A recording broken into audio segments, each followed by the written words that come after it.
जय श्री कृष्ण।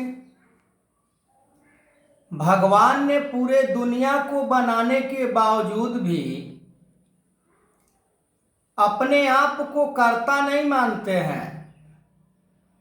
अपने आप को करने वाले नहीं मानते हैं। अपने आप को अकर्ता समझकर फिर भी संसार को कल्याण करने के लिए समय समय पर हर युगों में मनुष्य का शरीर धारण करके इस धरती पर आते हैं, क्योंकि मानव इतना भटक चुका है अपने रास्ते से कि वो उसको संसार ही सब कुछ फिट दिखता है, संसार ही उसे वास्तविक दिखता है और संसार में वो इतना मगन रहता है, संसार में इतना वो खुश रहता है कि वो अपने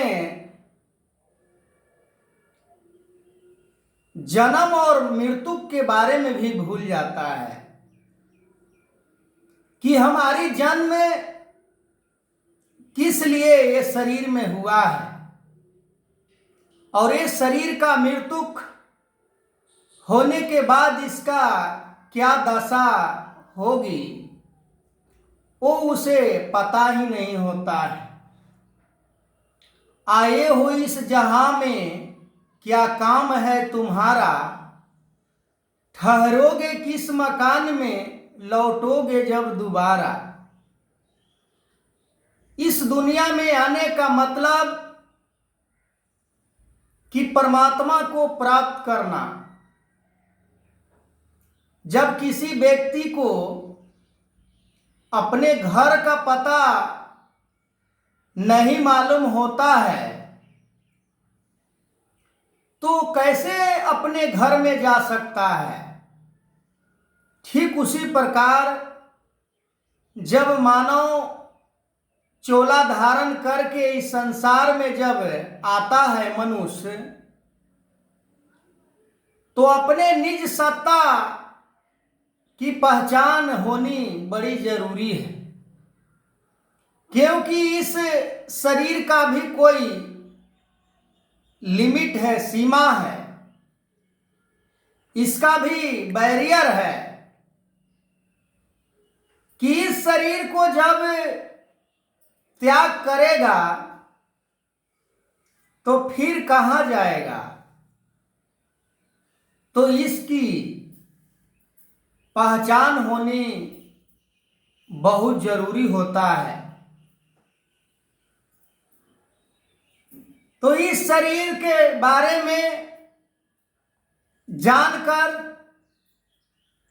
कि ये शरीर छोड़ने के बाद हमें कहां पर जाना है और ये एड्रेस, पता, पहचान जैसे अर्जुन को भगवान कृष्ण ने कराया, ठीक उसी प्रकार आज भी समय के सतगुरु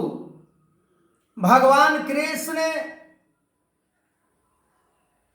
हर समय इस धरती पर रूप को बदल बदल कर आते हैं, केवल मानव को उद्धार करने के लिए, मानव को अपने स्वरूप को पहचान कराने के लिए, मानव को अपने स्वरूप को दर्शन कराने के लिए कि देख, तू जो मान बैठा है कि मैं यही शरीर वास्तविक में शरीर हूं, पर ऐसा है नहीं। ये तो तुम अपने मान्यता को कायम किया है कि मैं शरीर हूं, पर तुम शरीर नहीं हो। ये तो कारण शरीर के रूप में तुझे प्राप्त हुआ है,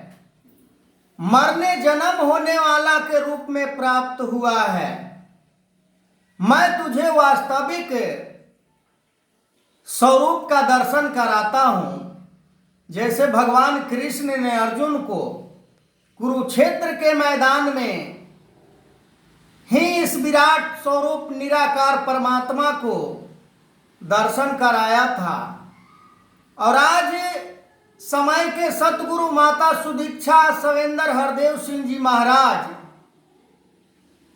वही भगवान कृष्ण के चेंजिस रूप माता सुदीक्षा जी, जो आज ब्रह्म के दीदार करा रहे हैं, निराकार परमात्मा को प्रकट करके दिखला रहे हैं कि देखो यही निराकार परमात्मा है, इसी का तुम अंश हो, इसी का तुम रूप हो, इसी से पूरे सृष्टि का उत्पत्ति हुआ है, और लास्ट में इसी में सब लय भी हो जाते हैं। तो आगे मैं इस वीडियो को कंटिन्यू करूंगा। तब तक के लिए जय श्री कृष्ण।